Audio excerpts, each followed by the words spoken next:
बिस्मिल्लाहिर्रहमानिर्रहीम, अस्सलाम वालेकुम। आप देख रहे हैं सेहत ज़िंदगी और मैं हूं आपकी मेज़बान डॉक्टर शुमाइला गफ़ार।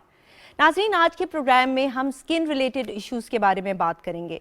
किसी ज़माने में समझा जाता था कि अपनी जिल्द की हिफाजत करना और इसको नरम व मुलायम बनाने के लिए टोटके करना सिर्फ ख़वातीन का मसला और मशगला है, मगर आजकल के दौर में जब इंटरनेट हमारे घरों में मौजूद है और सोशल मीडिया का इन्फ्लुएंस भी बहुत ज़्यादा बढ़ गया है, तो ना सिर्फ मर्द बल्कि हाई स्कूल के बच्चे भी they are very conscious about their skin, और यहाँ तक कि they even have beauty care regimens, जो कि एक अच्छी बात है। लेकिन अफसोस की बात यह है कि गोरे को हमारा मुल्क छोड़े हुए कई साल हो चुके हैं और हमें आज़ाद हुए हुए 74 साल हो चुके हैं, लेकिन फिर भी खूबसूरती की अलामत और ज़मानत गोरे रंग को समझा जाता है। और यही वजह है कि मार्केट में जो भी प्रोडक्ट ये क्लेम करता है कि वो आपका रंग गोरा कर देगा, उसको ख़रीद लिया जाता है without even bothering to check the price और उसके इंग्रेडिएंट्स के उसमें क्या इस्तेमाल किया गया है, मरकरी है या स्टीरॉइड्स हैं और किस मिकदार में है। इस पर हम बात करेंगे आज के प्रोग्राम की। यही वजह बनता है बहुत सारे मसाइल का, जिस तरह थिनिंग ऑफ द स्किन है, आपके मुंह पर बाल आ जाते हैं, पिगमेंटेशन और एक्नी तक हो जाती है। इसके साथ साथ और सबब जो कि इन मसाइल का वजूहात बनते हैं उन पर भी बात होगी। जैसे some people when they hit puberty तो उनके मुंह पर एक्नी आ जाती है, जो कि उनकी स्किन के साथ साथ उनके सेल्फ कॉन्फिडेंस को भी शैटर कर देती है। इस पर बात करने के लिए हमारे साथ मौजूद हैं डॉक्टर मुबशर दाहा, जो कि बहुत एक्सपीरियंस्ड डर्मेटोलॉजिस्ट हैं, और उनके साथ साथ हमें ज्वाइन कर रही हैं डॉक्टर अर्मिला जावेद, जो कि खुद भी बहुत ही खूबसूरत डर्मेटोलॉजिस्ट हैं। अस्सलाम वालेकुम, welcome to the programme both of you. जी डॉक्टर अर्मिला, स्टार्ट मैं आपसे करना चाहूँगी क्योंकि ख़वातीन की हमने बात की, they are more concerned about their skin.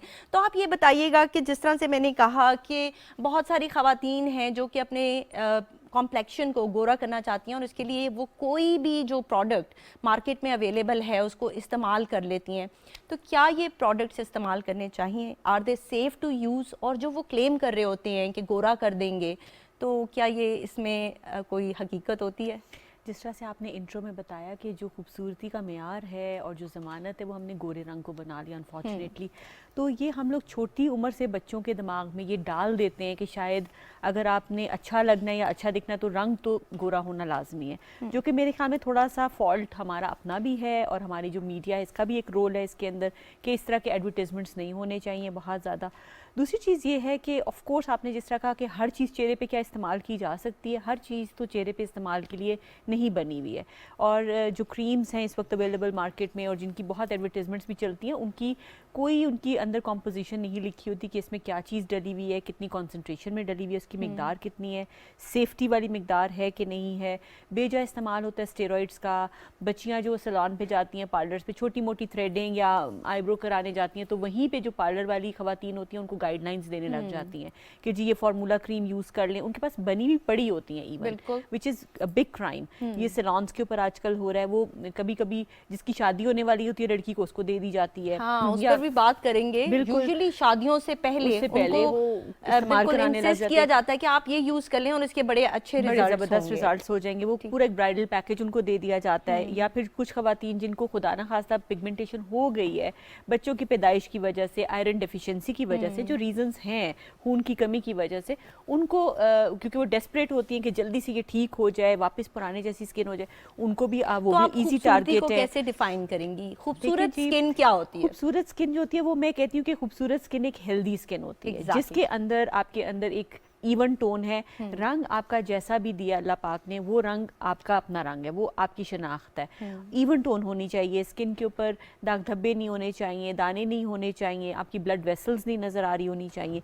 ये चीज़ें हेल्दी स्किन होती हैं। और हेल्दी स्किन के लिए आपका लाइफस्टाइल मैटर करता है, पूरा का पूरा लाइफस्टाइल मैटर करता है। ये नहीं कि आज आपने एक क्रीम इस्तेमाल कर ली तो उससे आपने टेम्परेरी कुछ इफेक्ट ले लिया। डॉक्टर मुबशर, एक्नी के मुतालिक बताइए, क्या हर पिंपल जो है वो एक्नी है और क्या ये एज रिलेटेड प्रॉब्लम है? क्योंकि बहुत सारे बच्चे, जिस तरह मैंने कहा कि वो प्यूबर्टी जब हिट करते हैं तो उनको दाने निकलना शुरू हो जाते हैं, और एज रिलेटेड अगर ये है तो क्या हार्मोन्स का भी इसमें इन्वॉल्वमेंट है? अच्छा मैडम, एक्नी का ये है कि जो कॉमन ज़बान में बताऊँ आपको हमारे ऑडियंस के लिए स्पेशली, वो ये है कि जो भी फेस पे पिंपल्स निकलते हैं, जिस तरह से आप देखते हैं कि जब आफ्टर प्यूबर्टी स्पेशली बॉडी में हार्मोनल चेंजेस आ रही होती हैं, जिसकी वजह से ना आपकी बॉडी में हार्मोनल चेंजेस आती हैं और उसके बाद फिर होता मोस्टली ये देखा गया है कि एक्नी जो होती है वो आफ्टर प्यूबर्टी होती है। उसकी वजह से मतलब जो काजेज़ हैं उसमें ये हम कंसीडर कर सकते हैं कि हार्मोनल चेंजेस बॉडी में आती हैं तो इस वजह से एक्नी होती है। लेकिन जो इसकी मेजर रीज़न बनती है वो ये है कि हमारी बॉडी सीबम प्रोड्यूस करती है, हमारे सेबेशियस ग्लैंड होते हैं और सीबम प्रोड्यूस करते हैं। उस सीबम में अगर इन्फेक्शन हो जाए तो फिर एक्नी हो जाती है। अच्छा। और देखा गया, आपने देखा होगा कि मोस्टली जिन लोगों की स्किन ऑयली होती है हाँ। उनमें सीबम प्रोडक्शन ज़्यादा होती है, स्किन ऑयली होती है, जो ऑयली स्किन है वो एक्नी प्रोन ज़्यादा होती है। ठीक। तो उस वजह से एक्नी होती है। तो फिर जब हम इसके ट्रीटमेंट की तरफ जाते हैं तो फिर ट्रीटमेंट में डिफरेंट ऑप्शन हम देते तो ये हैं। जेनेटिक्स भी इसमें इन्वॉल्व होते हैं, जिस तरह कि अगर किसी की फैमिली में ये रन कर रहा है तो they are more prone to have this to problem. Some extent we can say that, but actually होता वही है कि जी कि ये इंडिविजुअल टू इंडिविजुअल वेरी करता है। जो सीबम प्रोडक्शन जिसकी ज़्यादा होगी, स्किन ऑयली ज़्यादा होगी, वो ज़्यादा एक्नी प्रोन होगी। ठीक। हाँ जी। डॉक्टर अर्मिला, हमने क्रीम्स की बात की, तो आप ये बताइएगा कि हमने कह दिया कि सैलून्स में तो ऐसी क्रीम्स होती हैं जिनके हमें इंग्रेडिएंट्स नहीं पता, लेकिन मार्केट में बहुत सारे प्रोडक्ट्स हैं, चाइनीज़ भी हैं, मलेशियन भी हैं, कोरियन भी हैं, तो क्या गवर्नमेंट इन पे चेक रखती है? क्योंकि आई मीन जो नॉर्मल कस्टमर है वो तो इतना वेल अवेयर नहीं है, वो जब जाता है उसके इंग्रेडिएंट्स पढ़ भी लेता है तो उसको इतनी समझ नहीं आती। और अगर हम बात करें तो हाई एंड प्रोडक्ट्स जो हैं, जो कि ब्रांडेड हैं, जिनके यानी लोग उनको जानते हैं, तो क्या वो भी डेंजरस होते हैं? एनीथिंग दैट इज क्लेमिंग कि वो वाइटनिंग करेगा, जी, उसको इस्तेमाल करना चाहिए या नहीं? डॉक्टर साहिबा, जो आपने बोला कि ओवर द काउंटर प्रोडक्ट्स जो आवाम आराम से जाके ख़रीद सकती है, इवन फार्मेसी पे जाके भी चीज़ें ख़रीद सकती है, तो उनके ऊपर चेक एंड बैलेंस होना बहुत ज़रूरी है। एंड आई वुड ऐड कि इस गवर्नमेंट में, पहले भी होता रहा, लेकिन इस गवर्नमेंट में मेरी नॉलेज में यही आया था कि एक पूरी स्टडी हुई थी जिसके अंदर डिफरेंट क्रीम्स जो कि मार्केट में अवेलेबल थी, वाइटनिंग क्रीम्स, उनको स्टडी किया गया, उनकी लैब एनालिसिस करवाई गई और उस लैब एनालिसिस से पता चला कि जो 90% क्रीम्स अवेलेबल थी मार्केट में, 80 to 90% वाइटनिंग क्रीम्स, उनके अंदर जो कॉम्पोजिशन लिखी गई थी वो कॉम्पोजिशन उसके साथ मैच नहीं करती थी जो प्रोडक्ट उसके अंदर निकला। ओके। ठीक है। और दूसरी चीज़, जो डेंजरस चीज़ें थी, जिस तरह से आपने स्टार्ट में भी जिक्र किया कि मर्करी है, स्टेरॉइड्स हैं, ये तमाम चीज़ें, ये उसमें काफ़ी ज़्यादा मिकदार में पाई गई थी। ये इस गवर्नमेंट ने ये आते साथ मेरे ख्याल में जो फर्स्ट ईयर या चेक एंड बैलेंस रखा जा रहा है, ये मेरी नॉलेज में ही ये चीज़ हुई थी। एंड हम लोगों को, डॉक्टर्स को भी, ये तमाम जो डर्मेटोलॉजिस्ट थे या जो एस्थेटिक प्रैक्टिस करते हैं, हम लोगों को ये नोटिफिकेशन आया था कि ये 20-25 क्रीम्स के ऊपर एक स्टडी की गई थी। अब बात ये है कि अनफॉर्चुनेटली यहाँ पर जो दवाई के बिकने का जो तरीका है कि दवाई जो फार्मेसी पे जाके लोग ले लेते हैं आसानी से, ओवर द काउंटर चीज़ें जो हैं उनकी एक स्पेशल एक कैटेगरी होती है कि उसके अंदर विटामिन सी कितना होगा या जो बाकी जो वाइटनिंग एजेंट्स हैं वो कितनी मिकदार में होंगे तो वो सेफ़ है, विदाउट प्रिस्क्रिप्शन वो हासिल की जा सकती है दवाई पूरी दुनिया में। लेकिन एक सर्टन अमाउंट के बाद जब उसके अंदर कॉम्पोजिशन रेज हो जाती है, परसेंटेज बढ़ जाती है, तो वो डॉक्टर के नुस्खे के बगैर नहीं मिलनी चाहिए वो दवाई। बिल्कुल, और इसी तरह कुछ नहीं अवेलेबल होनी चाहिए, रेटिनॉइड्स हैं, रेटिनॉइड्स हैं, ये तो बिल्कुल भी नहीं मिलनी चाहिए डॉक्टर के प्रिस्क्रिप्शन के बगैर। लेकिन ये भी मिलती हैं पाकिस्तान के अंदर। लोग जाते हैं फार्मेसी पे, अपना प्रिस्क्रिप्शन देते हैं और ज़बानी भी कह देते हैं और दवाई ले जाते हैं। तो ये चीज़ नहीं होनी चाहिए। और इसके लिए आवाम के लिए बहुत प्रोग्राम्स में मैंने ये कहा है कि प्लीज़ एक दफ़ा अपने डर्मेटोलॉजिस्ट को दिखा लें। आपका इलाका चाहे बड़ा है चाहे छोटा है, एक टर्शरी केयर अस्पताल है, वहाँ पे स्किन का डॉक्टर ज़रूर बैठा होता है, स्किन डिपार्टमेंट होता है। और नॉमिनल सी, सेल्फ मेडिकेट मत कीजिए, इस पर बात करते हैं। नॉमिनल सी फी के ऊपर भी आप एक डॉक्टर से मशवरा ले सकते हैं। डॉक्टर मुबश्शिर, हमने अभी बात की कि जेनेटिक्स जो हैं वो दे लोड द गन, लेकिन एनवायरमेंटल फैक्टर्स जो हैं they actually pull the trigger. तो खाने पीने का भी कोई रोल है इसमें? जिस तरह कुछ लोग होते हैं वो मिर्च मसाले वाले खाने खा लेते हैं और then they start breaking out, उनकी जो स्किन है। तो आप क्या रिकमेंड करते हैं कि इस तरह के खाने अवॉइड करने चाहिए? ऑयली स्किन अगर लोगों की है तो उनको क्या एहतियात बरतनी चाहिए और किस कदर ज़रूरी है कि इंसान को अपनी स्किन टाइप पता हो? Because there are various skin types, oily है, ड्राई है, कॉम्बिनेशन है।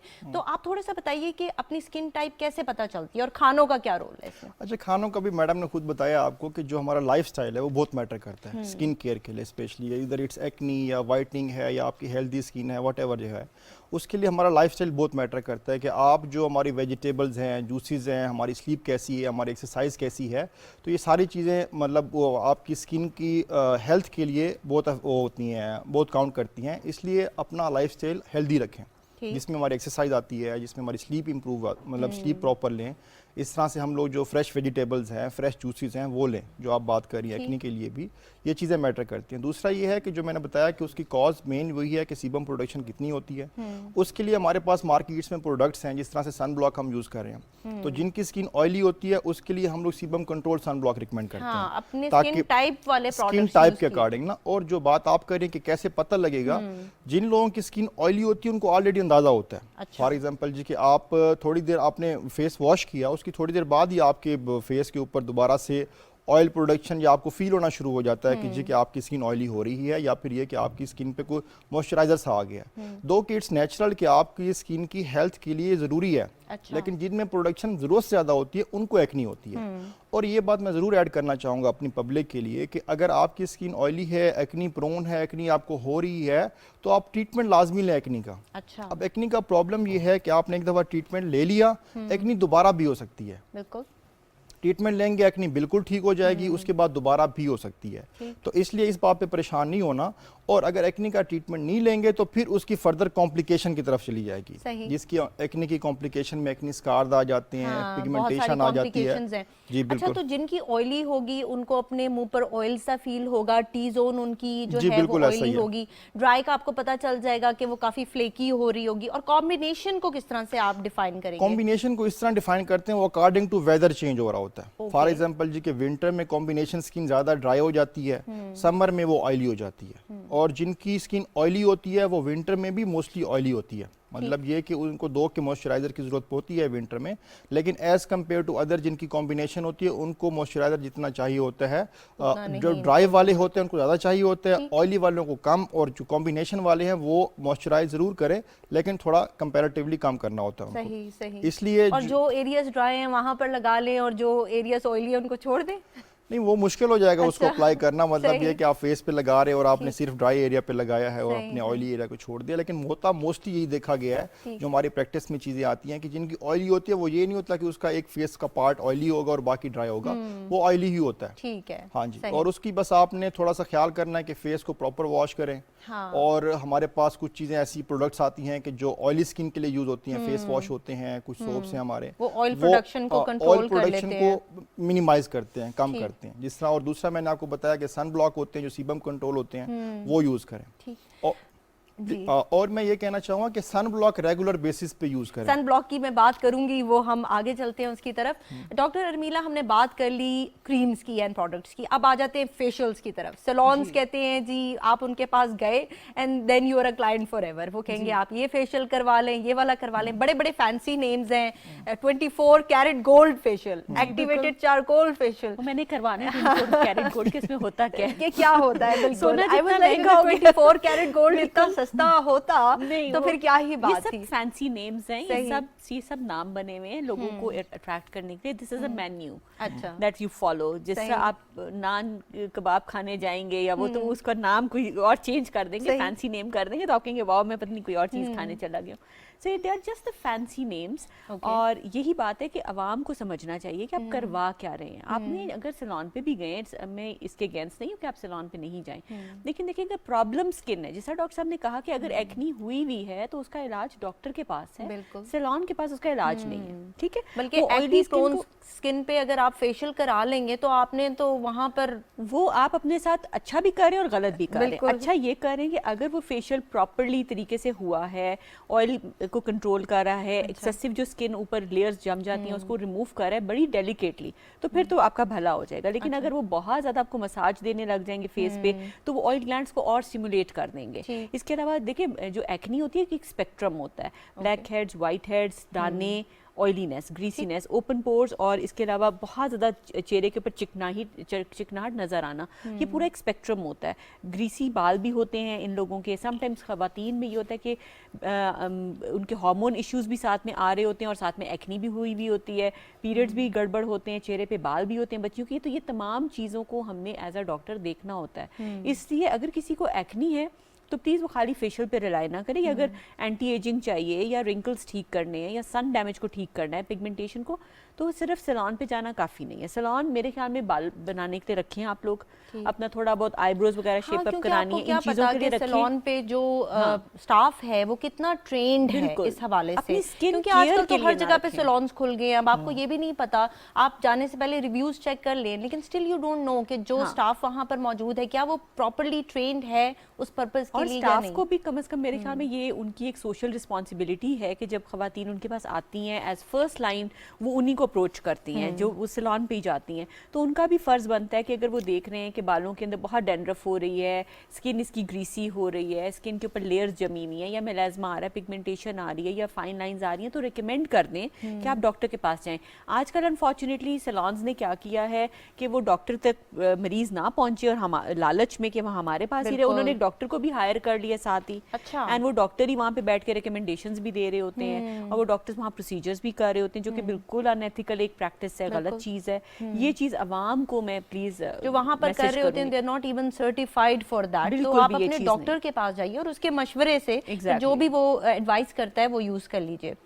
जी डॉक्टर दाहा, ये मौसमियाती तब्दीलियाँ, ह्यूमिडिटी, ठीक है, अभी तो विंटर चल रहा है, बहुत ज़्यादा ड्राई वेदर है, लेकिन एकदम से आ जाएगी गर्मी। अब आजकल का मौसम बड़ा ट्रिकी है, आपको अंदर सर्दी लग रही है, आप बाहर निकले तो धूप है, तो इस तरह के मौसम में अपने आप को प्रोटेक्ट किस तरह करना है? फेस वॉश कितना ज़रूरी है कि आप अपनी स्किन को क्लेंस कीजिए, प्रॉपरली उसको साफ़ कीजिए? आपका मॉर्निंग और नाइट रूटीन होना कितना ज़रूरी है? अगर आपके चेहरे पर स्पेशली एक्नी है तो क्या करना चाहिए? अच्छा मैडम, इसमें जिस तरह मैंने पहले भी बात की आपसे कि जो एक्नी की रीज़न बनती है, मैडम ने भी बहुत सारी चीज़ें बताई हैं आपको, वो ये कि हमने ये देखना है कि फेस आपका कितना ग्रीसी है, ऑयली है या चिकनाहट है उसके ऊपर, ठीक है। और जो बात आप कर रही हैं वेदर की कंडीशन, मैंने पहले आपको बताया कि एक तो बहुत ज़रूरी है, मतलब ये कि इधर इट्स विंटर और समर जो भी है वेदर आपका, आपने सन ब्लॉक रेगुलर यूज करना है। ठीक, सन ब्लॉक रेगुलर यूज करना है। दूसरा ये है कि हमारा एक जनरल कंसेप्ट है कि अब चूंकि गर्मियां नहीं है, सर्दियां आ गई हैं, सर्दियों में धूप कम होती है, इसलिए हम लोग सन ब्लॉक यूज ना करें। सन ब्लॉक क्या करते हैं, आप उसमें अल्ट्रावायलेट रेज होती हैं जो कि आपकी स्किन को डैमेज करती हैं, और वो सर्दियों की धूप में भी होती हैं और गर्मियों में भी होती हैं। और इंटरेस्टिंग बात यह है कि जो इंटरनेशनल गाइडलाइंस हैं वो ये कहती हैं कि आप सन एक्सपोजर लें, जो कि हमारे यहाँ जनरल ट्रेंड है कि जी हम उसके लिए विटामिन डी की प्रोडक्शन के लिए हम सन ब्लॉक यूज़ करें, सन मतलब एक्सपोजर लेंगे, सन एक्सपोजर लें, लेकिन वो मॉर्निंग में या इवनिंग में, और वो भी 10 to 15 मिनट्स ओनली, जो रिकमेंडेशन है इंटरनेशनल, वो 10 to 15 मिनट्स मॉर्निंग में सन एक्सपोजर लें। और उसके अलावा जब भी अगर आपको फॉर एग्जांपल धूप में जाना पड़े तो आप प्रॉपर सन ब्लॉक यूज करें। अच्छा, सन ब्लॉक होते हैं SPF 15 भी होता है, 30 भी होता है, 90 भी होता है, तो कौन सा वाला SPF वाला जो आपका सन ब्लॉक है वो यूज करना चाहिए? और प्रॉपर तरीका क्या है सन ब्लॉक लगाने का? इसको कितने घंटे बाद रिपीट करना है? क्योंकि ये बताना बहुत जरूरी है। लोग सुबह लगा लेते हैं और समझते हैं कि all day they are protected. अच्छा, इसमें मैडम ये है कि जो आपने पूछा ना कि कौन सा SPF होना चाहिए, SPF mean sun protection factor, ठीक है, वो फिर हम उसको टू सम एक्सटेंड ना एरिया वाइज चेंज कर सकते हैं। अच्छा। मतलब ये कि अगर सपोज कि हम लोग अगर हम लोग हिली एरियाज में हैं तो हिली एरियाज जो होते हैं वो कंपैरेटिवली अदर एरियाज सन के ज़्यादा करीब होते हैं, तो वहाँ पे हमें सन प्रोटेक्शन फैक्टर ज़रा ज़्यादा रखना होगा। इसी तरह से अगर हम मैदानी इलाकों में चले जाएं तो मैदानी इलाकों में जो सूरज से वो थोड़ा दूर होते हैं, लेकिन जिस तरह फॉर एग्जांपल मुल्तान है, वहाँ पे गर्मी की शिद्दत ज़्यादा होती है, तो वहाँ पे भी हमें सन प्रोटेक्शन फैक्टर ज़्यादा रखना होगा। जो दूसरी बात आपने की है कि जी कि हमने किस वक्त लगाना है और कैसे लगाना है, उसमें सिर्फ दो चीज़ें तो हम बता सकते हैं बीइंग मेडिकल प्रोफेशनल, कि आप सन वो देखें कि आपको कौन सा सन ब्लॉक चाहिए। अच्छा। जिनकी ऑयली स्किन है उनके लिए हम sebum control sunblock use करते हैं, और जिनकी नॉर्मल है उनके लिए हम नॉर्मल सन ब्लॉक यूज़ करते हैं। बाकी कितनी देर बाद लगाना चाहिए, अगर सपोज कि समर सीजन में और हमारा सन एक्सपोजर ज़्यादा है तो हम तो ये रिकमेंड करते हैं कि 2 to 3 आवर्स बाद, 2 to 3 आवर्स के बाद ना आप उसकी नेक्स्ट कोटिंग चेंज कर लें, क्योंकि उसकी जो कैपेसिटी होती है अल्ट्रावायलेट रेज को रोकने की वो ग्रेजुअली कम होती जाती है। तो टू सेव योर स्किन, अगर आपका सन एक्सपोजर ज़्यादा है और आप कंटिन्यूअस सन में जा रहे हैं या बाहर जा रहे हैं तो उसके बाद उसको चेंज कर लें। जिनके लिए फिजिबल नहीं होता तो हमारी रिकमेंडेशन तो वैसे भी डर्माटोलॉजिस्ट मोस्टली रिकमेंड करते हैं, और आई होप मैडम भी एग्री करेंगी कि जितना हो सके आप सन से अवॉइड करें। अच्छा। आपकी सन एक्सपोजर की वजह से ही स्किन पे एजिंग आती है, पिगमेंटेशन होती है, आप यंग होते हैं और आपकी स्किन पे रिंकल्स आना शुरू हो जाते हैं।